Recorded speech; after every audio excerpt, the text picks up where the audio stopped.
आज करने वाले हैं हम क्लास 10th का एक बहुत important topic control and coordination. But इस चैप्टर को स्टार्ट करने से पहले एक छोटी सी चीज इमेजिन करते हैं। कभी आप खेल रहे हो और बॉल आपकी तरफ आ रही हो बहुत हाई स्पीड से, तो आप क्या करेंगे? क्या करेंगे? आप अपने हैंड्स को ऊपर करेंगे, थोड़ा सा डक करेंगे और बॉल को कैच करेंगे। यस। अदरवाइज अगर आप ये नहीं करते तो क्या होगा? बॉल आपको हिट कर जाएगी। यस। अब आपने ये काम कैसे किया? कैसे किया? ऐसे ही मैम पता था ऐसे ही करते हैं तो हमने कर लिया। बट कोई तो चीज होगी जो ये पूरा आपका जो मैकेनिज्म है उसको सिंक्रोनाइज कर रही होगी। Yes, that is the control and coordination of our body. जो कौन हैंडल कर रहा है? जो हमारे सबसे ऊपर बैठा है हमारा दिमाग, दैट इज ब्रेन। तो आज हम इसी ह्यूमन ब्रेन की पूरी साइंस को डिकोड करेंगे कि इसके अंदर क्या क्या चीजें हैं जिसकी वजह से हम वेरियस एक्टिविटीज, हम चल रहे हैं, बोल रहे हैं, गा रहे हैं, नाच रहे हैं, सारी चीजें आसानी से कर लेते हैं। राइट? चलिए फिर स्टार्ट करते हैं कंट्रोल एंड कोऑर्डिनेशन। तो बेटा, जैसे किसी फैक्ट्री में मशीन्स चलाने के लिए क्या होता है? कंट्रोल रूम होता है। वैसे ही हमारी जो पूरी बॉडी है वो भी क्या है? एक मशीन है। तो इसका वो कंट्रोल रूम कहाँ है? यहाँ पे, दैट इज ब्रेन। ठीक है, ब्रेन भी है, स्पाइनल कॉर्ड भी है, और भी कुछ कुछ चीजें हैं जो मेरे बॉडी की सारी एक्टिविटीज को क्या कर रही हैं? कंट्रोल एंड कोऑर्डिनेट कर रही है, एक वेल ऑर्गेनाइज्ड मैनर में करा रही है। राइट? तो इसी में हम देखते हैं हमारी दो चीजें जो बहुत इंपॉर्टेंट है ह्यूमंस में कंट्रोल एंड कोऑर्डिनेशन के लिए, that is human nervous system and the endocrine system. तो आज की क्लास में हम फोकस करने वाले हैं किस पे? नर्वस सिस्टम पे। ठीक है, फिर उसके बाद देखेंगे कैसे हार्मोन्स भी हेल्प कर सकते हैं हमारे कंट्रोल एंड कोऑर्डिनेशन में। ठीक है, तो सबसे पहले शुरू करेंगे नर्वस सिस्टम के साथ। तो नर्वस सिस्टम क्या है? ये एक पूरा वायरिंग सिस्टम है जिसमें क्या हो रहा है? मैसेजेस सेंड हो रहे हैं एक तरफ से दूसरी तरफ, एक तरफ से दूसरी तरफ, इन वेरियस डायरेक्शंस। राइट? तो ये जो नर्वस सिस्टम है ये दो तरह का होता है। One is the central nervous system and the second one is peripheral nervous system. Central nervous system आपका मेनली वो कंट्रोल रूम है जिसके पास बॉडी की सारी एक्टिविटीज का कंट्रोल है, that is brain and spinal cord. ठीक है, तो सेंट्रल नर्वस सिस्टम में क्या आता है? आपका ब्रेन एंड स्पाइनल कॉर्ड। उसके अलावा क्या होता है? ये जो अब कंट्रोल रूम पता चल गया, अब मैसेजेस कैसे जाएंगे? वायर्स के थ्रू जाएंगे। ठीक है, अब वो वायर्स कहाँ हैं? वो वायर्स हैं इस पेरिफेरल नर्वस सिस्टम में। तो जितनी भी आपकी बॉडी में वायरिंग है जिसे हम क्या बोलते हैं? नर्व्स, वो क्या बनाती हैं? Peripheral nervous system. So both are equally important. Control room में काम हो रहा है लेकिन मैसेज अगर पहुंचाने के लिए वायर नहीं होगी तो कैसे चलेगा? राइट? और ये जो नर्व्स हैं आपकी बॉडी में हर तरफ फैली हुई हैं, आपकी टिप्स तक है, टो के टिप्स पे भी हैं, फिंगर के टिप्स, एवरीवेयर, हाथों में, पैरों में, सब जगह। राइट? तो सबसे पहले शुरू करेंगे किसके साथ?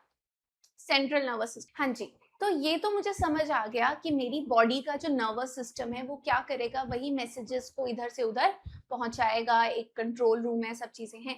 बट ये सारे मैसेजेस मेरी बॉडी कैसे सेंस करेगी फ्रॉम द सराउंडिंग्स? तो उसके लिए हमारे पास क्या है? उसके लिए हमारे पास है sense organs. Right? Sense organs, skin, eyes, ears, nose, tongue. Yes. So इन्हीं सभी सेंस ऑर्गन्स में क्या है? रिसेप्टर्स हैं। रिसेप्टर्स कौन होते हैं? रिसेप्टर्स वो होते हैं जो मैसेज को क्या करते हैं? रिसीव करते हैं सराउंडिंग से। उसके बाद आपका ब्रेन उस मैसेज को इंटरप्रेट करता है, प्रोसेस करता है एंड फाइनली आपको रिएक्शन देता है। राइट? तो कौन कौन से रिसेप्टर्स हैं एक बार जल्दी से देख लेते हैं। तो सबसे पहले है फोटो रिसेप्टर। फोटो रिसेप्टर क्या होते हैं? जो लाइट को डिटेक्ट करते हैं। अभी मुझे चीजें दिख रही हैं, why? Because of the light. Yes, lights off कर दूंगी तो डार्क हो जाएगा, so I won't be able to see the things. तो मेरी आईज में है वो क्या? फोटो डिटेक्टर्स, जो क्या करेंगे? लाइट को डिटेक्ट करेंगे। फिर है फोनो रिसेप्टर्स। फोनो रिसेप्टर्स क्या होते हैं? जो साउंड को डिटेक्ट करते हैं, जो हमारे कहाँ प्रेजेंट होते हैं? ईयर्स में, है ना, कानों से ही सुनते हैं हम। फिर आते हैं ऑलफैक्टरी रिसेप्टर्स। ऑलफैक्टरी रिसेप्टर्स क्या होते हैं? जो स्मेल को डिटेक्ट करते हैं कि बहुत अच्छी फ्रेग्रेंस आ रही है या बहुत स्टिंकी है। यस, तो वो सब कहाँ पे प्रेजेंट होंगे? नोज में। Yes. Then gustatory receptors. Gustatory receptors क्या होते हैं? गस्टेटरी रिसेप्टर्स होते हैं जो टेस्ट को डिटेक्ट करते हैं, बहुत सॉल्टी है, बहुत स्वीट है, this is really delicious. Right? तो ये सब मुझे कैसे पता चलता है? टंग से। तो ये कहाँ पे होते हैं? टंग में। Then comes your thermoreceptors. Thermoreceptor कहाँ प्रेजेंट होते हैं? हमारी पूरी बॉडी में, that is on our skin, जो सारी चीजें डिटेक्ट करेंगे, क्या हीट है, कोल्ड है, कैसा है, किसी ने पिंच किया है ना, सब चीजें किसने फील करी? इस थर्मोरिसेप्टर में। Yes, fine, so these are the receptors which are going to detect things for me, जो मेरे लिए चीजों को डिटेक्ट करने वाले हैं। और उसके बाद जो मेरी बॉडी में इतनी सारी वायर्स है, उन वायर्स के थ्रू मैसेजेस को ब्रेन तक, स्पाइनल कॉर्ड तक पहुंचाने वाले हैं। ठीक है, तो सबसे पहले देख लिया कौन है रिसीवर्स।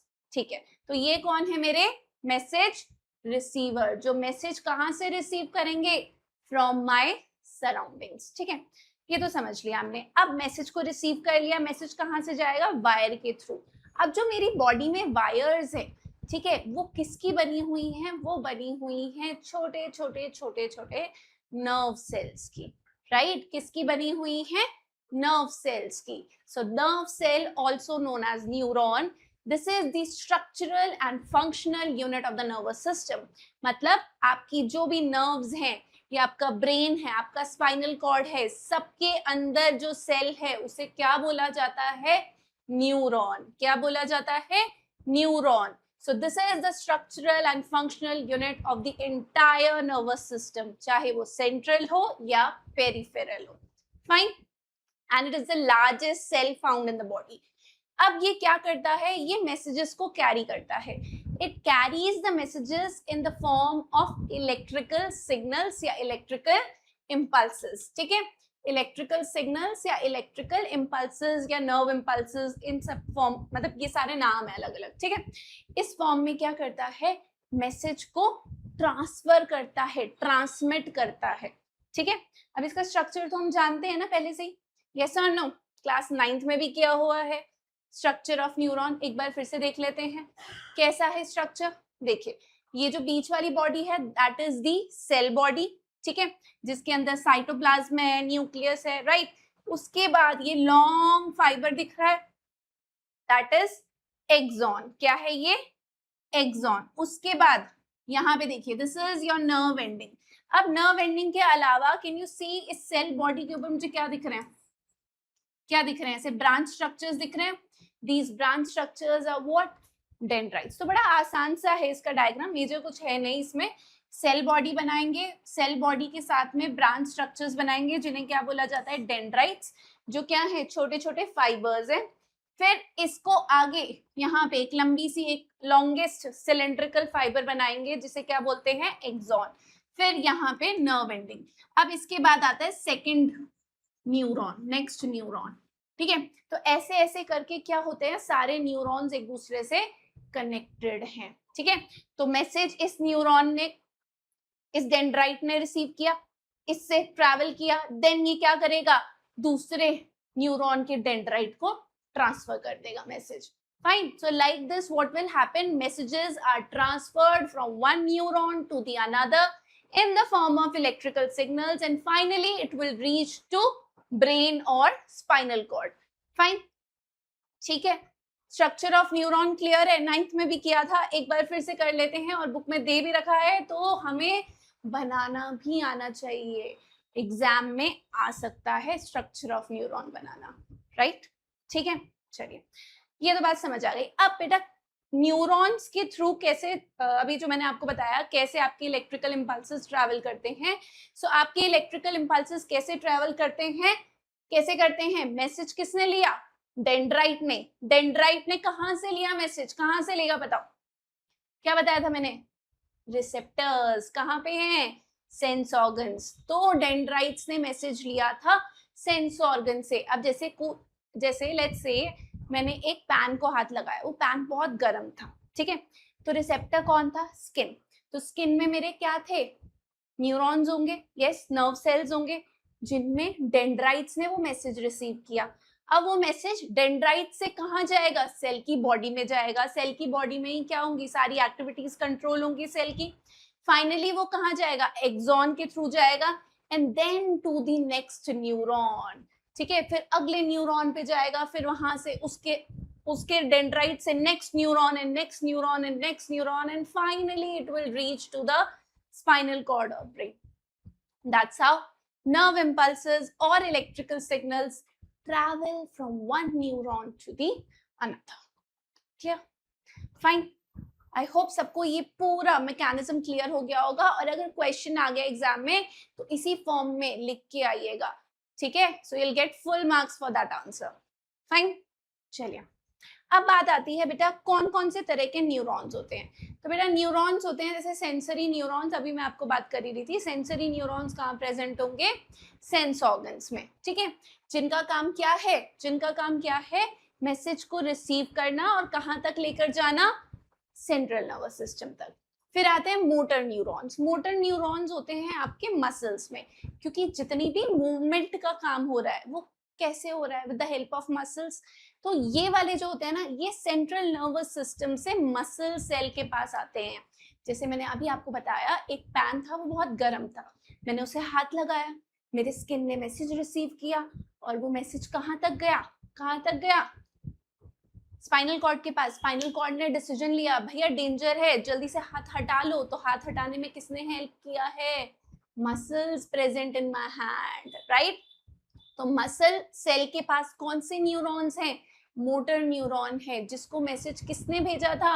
सेंट्रल नर्वस सिस्टम ने भेजा था. ये बिल्कुल फोन जैसा सिस्टम है. देखो, जैसे आप मोबाइल फोन का इस्तेमाल करते हो ना मैसेजेस भेजने के लिए, तो आप ऐसे ही समझिए कि आपकी बॉडी में एक फ्रेंड दूसरे फ्रेंड को मैसेज भेज रहा है, तो वो इन वायर्स के थ्रू ट्रैवल कर रहा है, राइट? तो सेंसरी न्यूरॉन के थ्रू आया मैसेज कि गरम है, ठीक है?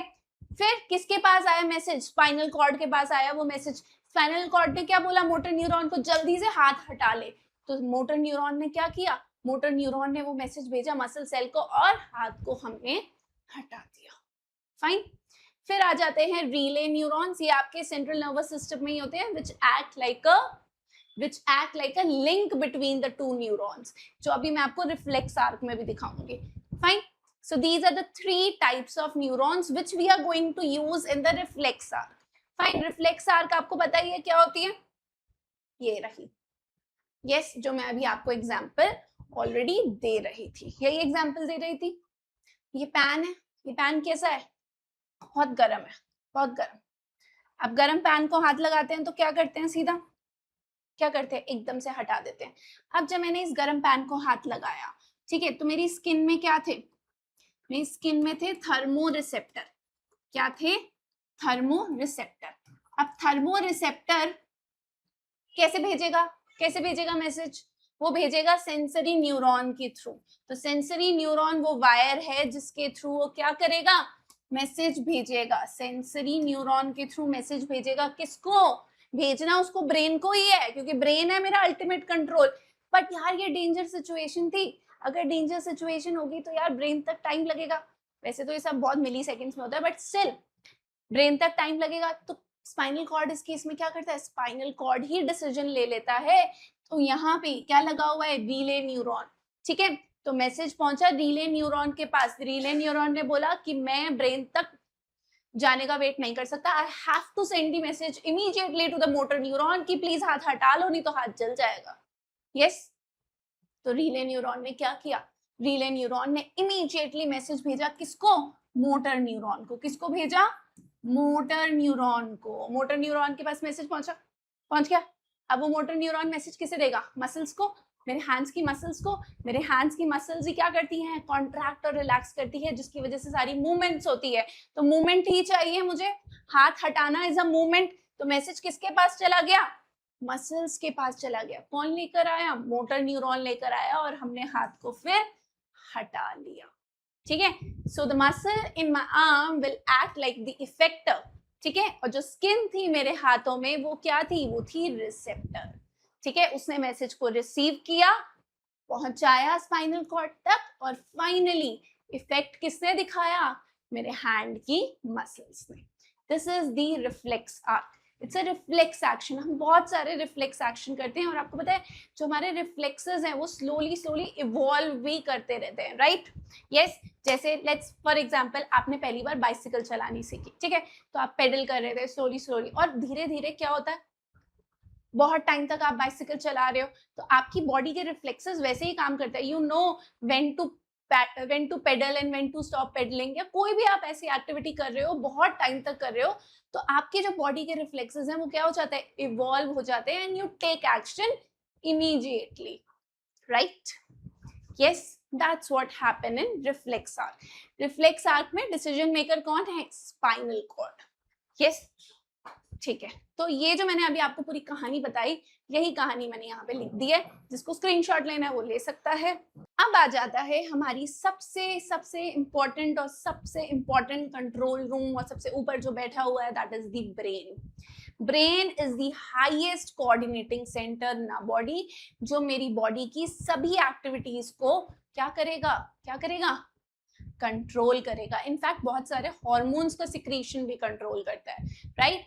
तो ब्रेन मतलब बहुत प्राइमरी चीज है, तो भैया इसको बहुत अच्छे से प्रोटेक्ट करके रखना है, राइट? तो इसको प्रोटेक्ट करने के लिए क्या है, इसको प्रोटेक्ट करने के लिए एक बॉक्स है, बोनी बॉक्स, जो हमारे स्कल के अंदर है, उसे बोला जाता है क्रैनियम, ठीक है? तो क्या बोलते हैं इसे, ये जो बॉक्स दिख रहा है आपको, इसको बोलते हैं क्रैनियम, ठीक है? फाइन। तो ब्रेन को प्रोटेक्ट कौन कर रहा है? Brain is protected by a bony box in a skull which is known as cranium, ठीक है? अब सिर्फ यहीं तक प्रोटेक्शन नहीं है भैया, प्रोटेक्शन बहुत तगड़ी है यहाँ पे। अब इस क्रैनियम के अंदर भी ना मेम्ब्रेन्स है, ठीक है? 3 मेम्ब्रेन्स है जिन्हें बोला जाता है मेनिंजेस। उन मेम्ब्रेन्स के बीच में एक फ्लूइड होता है, यस, जिसे बोलते हैं सेरेब्रोस्पाइनल फ्लूइड। ये क्या करता है, ये कोई भी शॉक हो उसको एब्जॉर्ब कर लेता है, ब्रेन तक पहुंचने नहीं देता। देख रहे हो कितनी ज्यादा प्रोटेक्शन है ब्रेन के लिए। पहले तो बोनी बॉक्स है ही, क्रैनियम, उसके अंदर कुशनिंग भी है, ठीक है? कुशनिंग कैसी है? कुशनिंग है मेम्ब्रेन्स की हेल्प से, 3 लेयर की कुशनिंग है, जिसके अंदर क्या है, सेरेब्रोस्पाइनल फ्लूइड है, जिसकी वजह से कुशनिंग मिल रही है। एक फ्लूइड है जो क्या करता है, कोई भी मैकेनिकल शॉक हो, कुछ भी हो, उनसे क्या कर लेता है, ब्रेन को प्रोटेक्ट कर लेता है, right? So brain is surrounded by 3 membranes known as meninges, and these meninges, in meninges के बीच में जो स्पेस है वो किससे भरी हुई है, वो भरी हुई है सेरेब्रोस्पाइनल फ्लूइड, जो क्या करता है, ब्रेन को किसी भी शॉक से प्रोटेक्ट कर लेता है, ठीक है? Protects it from any mechanical shock. Done? Protection समझ आई, ब्रेन को कैसे प्रोटेक्ट करना है, ठीक है? दूसरी चीज आती है योर ब्रेन, जो पूरा आपका ब्रेन है, उसको हमने क्या किया, अच्छे से उसको समझने के लिए, उसकी फंक्शनिंग को समझने के लिए, what did we do, we divided into 3 regions, ठीक है? तो सबसे पहला रीजन है forebrain, then midbrain and then hindbrain, ठीक है? अब आपको मैंने मतलब आपके लिए मैंने थोड़ा आसान करने के लिए क्या किया, सभी आपके जो पार्ट्स हैं ब्रेन के, उसके फंक्शंस और लोकेशन टेबल फॉर्म में दे दिया, जिससे आप आसानी से याद कर पाए, ठीक है? तो सबसे पहले बात करते हैं सेरेब्रम की। क्या है ये? सेरेब्रम। सेरेब्रम कहाँ होता है? ये होता है आपका फोर ब्रेन में, and it is the largest part of the brain. अगर आप ब्रेन का डायग्राम देखेंगे, इसमें जो ये मेरा वॉलनट जैसा ऐसा दिख रहा है ना पूरा, एक्चुअली ये पूरा फैट ही है, right? Brain is mostly made up of what? Fat, right? तो ये जो पूरा आपका है ना, that is the cerebrum, and यही आपका ब्रेन का लार्जेस्ट पार्ट है। This is the largest part of the brain. ये डायग्राम आपकी बुक में भी है, तो आप बुक से भी एक बार देख सकते हैं। फाइन, चलिए अब ये क्या करता है, अब ये सबसे बड़ा पार्ट है, सबसे बड़ा पार्ट है, तो मतलब जो भी मेजर एक्टिविटीज हो रही होंगी मेरे पूरे दिन में या मेरी पूरी लाइफ में, उस सबका कंट्रोल कहाँ होगा? इसी सेरेब्रम के पास, ठीक है? तो चाहे मुझे कुछ चीजें सीखनी है, जैसे अभी आप पढ़ रहे हैं, आप समझ रहे हैं कंट्रोल एंड कोऑर्डिनेशन का चैप्टर मेरे साथ, सो ये लर्निंग, रीजनिंग, इंटेलिजेंस, जो भी ऐसी सारी चीजें हैं, कि किसके अंडर आती हैं? इसी सेरेब्रम पार्ट के अंदर। all the voluntary actions which we are doing, which we are taking, voluntary actions कौन से होते हैं? जो हम अपनी मर्जी से करते हैं, वो सारी चीजें कौन कंट्रोल करता है, कौन रिस्पॉन्सिबल है उसके लिए? सेरेब्रम, ठीक है? Fine, and it also interprets the sensory information from the sense organs. जो मेरे सेंस ऑर्गन्स जो भी इंफॉर्मेशन भेज रहे हैं, उसको भी समझता है, उसको भी इंटरप्रेट करता है। फाइन, ठीक है? So this is the function of the cerebrum. It is the largest part of the brain, and where is it present? It is present in the forebrain. Fine. अब फोर ब्रेन के अंदर और क्या होता है, fore brain के अंदर एक और चीज होती है, दैट इज हाइपोथैलेमस। क्या होता है, हाइपोथैलेमस। फोर ब्रेन ये क्या करता है, ये मेरे बॉडी टेम्परेचर को रेगुलेट करता है, भूख प्यास इमोशंस, ये ऐसी जितनी भी चीजें होती हैं इनको रेगुलेट करता है। Also also also pituitary gland, अभी हम जब हम एंडोक्राइन सिस्टम देखेंगे तब देखेंगे ग्लैंड्स के बारे में, बट जो पिट्यूटरी ग्लैंड है ना उसको क्या करना है, उसको ग्रोथ हार्मोन सिक्रीट करना है। तो उसकी सिक्रीशंस को कि कितना उसको हार्मोन सिक्रीट करना है वो भी कौन कंट्रोल कर रहा है, हाइपोथैलेमस। फाइन। फिर आ जाता है आपका तीसरा थैलेमस, ये भी कहाँ लोकेटेड है, ये भी आपका फोर ब्रेन के अंदर होता है। ये क्या करता है, it acts as a relay station, ये एक रिले स्टेशन का काम करता है, which passes the sensory information to the cerebrum for interpretation। ठीक है, तो ये इंफॉर्मेशन को कहाँ पे सेंड करता है, सेरेब्रम के पास सेंड करता है फॉर द इंटरप्रिटेशन। क्योंकि जो भी ऐसे इंटेलिजेंस वाला काम है ना जिसमें हमें बहुत ज्यादा रीजनिंग करनी पड़ती है, बहुत ज्यादा डिसीजन मेकिंग करनी पड़ती है, वो कंट्रोल उस चीज के लिए कौन रिस्पॉन्सिबल है, the cerebrum. Yes, it is the largest part of the brain which is present in the forebrain. Clear, fine. Then आ जाता है आपका मिड ब्रेन। क्या आ जाता है, मिड ब्रेन। मिड ब्रेन क्या हो गया, मिड नाम से पता चल रहा है मिडल है, तो कहाँ पे होगा, located between fore brain and hind brain. ठीक है, तो फोर ब्रेन और हाइंड ब्रेन के बीच में हो गया।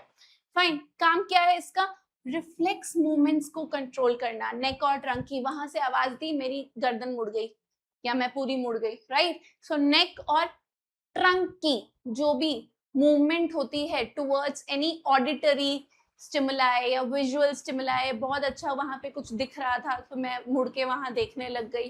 ठीक है, तो इस तरीके के स्टिमुलस के लिए जब भी मेरी बॉडी, मेरी नेक या ट्रंक मूव करती है तो उसके लिए कौन रिस्पॉन्सिबल होता है, मिड ब्रेन। ठीक है, also reflex movements of the muscles, change in the प्यूपिल size, आंखों में जो आपका प्यूपिल है उसका साइज चेंज होता है ना ब्राइट लाइट में जाने पे और डिम लाइट में आने पे, राइट। या shape of eye lens, human आई में पढ़ा था हमने, राइट। तो ये सारी चीजों को, ऐसी रिफ्लेक्स मूवमेंट्स को कौन कंट्रोल करता है, मिड ब्रेन। फाइन। तो mid brain is mostly responsible for the reflex movements, right. Fore brain किसके लिए ज्यादा रिस्पॉन्सिबल था, for the voluntary actions, for the decision making actions, right, जहां पे इंटेलिजेंस बहुत यूज होने वाली है, राइट। whereas mid brain ज्यादातर रिस्पॉन्सिबल है for the reflex movements, right. ठीक है, फिर आ जाता है आपका तीसरा, that is hind brain. Hind brain, hind brain में आता है सबसे पहले आपका पॉन्स। ठीक है, Pond's, it is located in hind brain and what is its function, it regulates respiration, ये हमारी respiration को regulate करता है। फाइन, आपको सभी पार्ट्स के फंक्शन पता होने चाहिए, राइट। लेकिन ask you in the form of MCQs के फॉर्म में पूछ सकते हैं, या कभी assertion reasoning में डाल देंगे, या पूरा डायरेक्ट क्वेश्चन नहीं दे सकते। so you should know function and location of each and every part of the brain, clear। Then comes your cerebellum। cerebellum वो क्या था, cerebrum, CEREBRUM। ठीक है, ये क्या है, cerebellum। ठीक है, कहाँ पे है, हाइंड ब्रेन में है। इसका काम क्या है, इसका भी बड़ा इंपॉर्टेंट काम है। जैसे अभी मैं चल रही हूँ, ठीक है, आई एम वॉकिंग, तो मैं बैलेंस हूँ, मैं ऐसे गिर तो नहीं गई, यस। तो ऐसे जो काम होते हैं ये कौन कंट्रोल करता है, सेरेबेलम। पोस्चर मेंटेन करना, बैलेंस मेंटेन करना, डांस करते हुए, वॉक करते हुए, या पेन से अभी मैं अगर लिख रही हूँ, सो this is a pincer grasp. ठीक है, ये सब चीजें जो बहुत, जिसमें क्या चाहिए हमें, बहुत ज्यादा एक्यूरेसी और प्रिसीजन चाहिए, वो सब किसके अंडर है, कौन कंट्रोल कर रहा है उसे, सेरेबेलम। कौन कर रहा है, cerebellum, which is present in the hind brain. ठीक है, तो याद रखेंगे, cerebellum is responsible for accuracy and precision.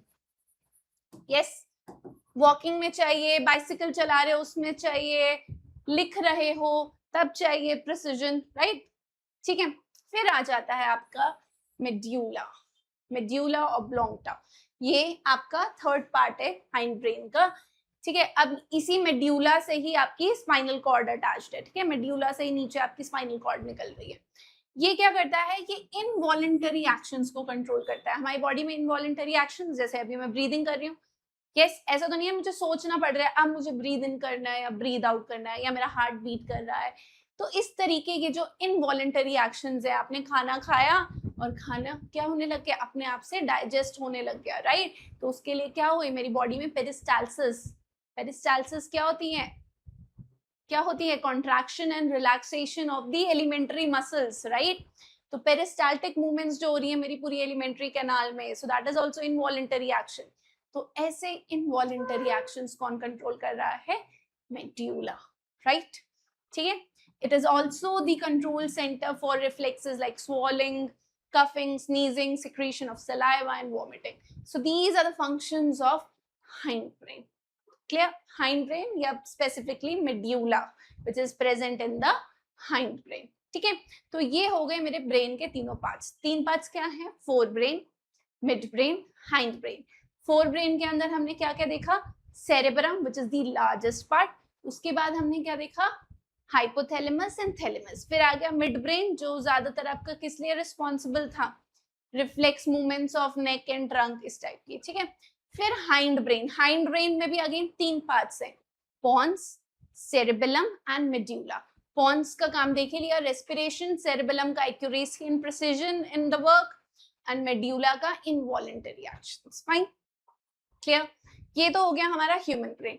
अब मैंने आपको एक और चीज बताई थी, जो आपका पूरा नर्वस सिस्टम है वो दो पार्ट्स में डिवाइडेड है, one is the central nervous system and the other one is the peripheral nervous system. अच्छा, सेंट्रल नर्वस सिस्टम में भी दो चीजें बताई थी, एक क्या थी, ब्रेन, और दूसरा कौन था, स्पाइनल कॉर्ड। तो स्पाइनल कॉर्ड कहाँ होती है, मेड्यूला। मैंने अभी आपको बताया ना, हाइंड ब्रेन में जो मेड्यूला है वहीं से कंटिन्यू होती है और नीचे एक्सटेंड हो जाती है। हमारे जो पीछे है बैकबोन, रीढ़ की हड्डी जिसे बोलते हैं, that is the spinal cord, right. ये कैसे है, मतलब इस हड्डी के अंदर होती है, ठीक है, जिसे हम बोलते हैं वर्टिब्रल कॉलम, इसके अंदर होती है ये स्पाइनल कॉर्ड। इसका क्या फंक्शन है, इसका फंक्शन है रिफ्लेक्स एक्शंस को कंट्रोल करना, जो अभी हमने रिफ्लेक्स आर्क में पढ़ा। मतलब जो भी हमें डेंजर में रैपिड रिस्पॉन्सेस चाहिए हैं, तो उस केस में क्या कौन काम करेगा, स्पाइनल कॉर्ड काम करेगा। और स्पाइनल कॉर्ड के रिफ्लेक्सेस क्या होते रहते हैं, इवॉल्व होते रहते हैं विद टाइम। यस, ठीक है। और दूसरा जो मैंने अभी आपको नर्वस सिस्टम बताया था वो क्या था, पेरिफेरल नर्वस सिस्टम। तो पेरिफेरल नर्वस सिस्टम एक तरह से मेरी वायरिंग सिस्टम है, it's like a communication network. Yes, but ये कहाँ पे होगा, ये सेंट्रल नर्वस सिस्टम के बाहर होगा, जो ब्रेन और स्पाइनल कॉर्ड को बॉडी के हर एक ऑर्गन से, आपकी स्किन से कनेक्टेड रखेगा। ठीक है, फाइन। तो ये जो मेरी नर्व्स हैं, ये मेरी बॉडी के हर एक पार्ट तक जा रही हैं, हार्ट तक भी जा रही हैं। अभी हमने देखा ना, involuntary action that is heart beat कौन कंट्रोल कर रहा है, मेड्यूला, राइट।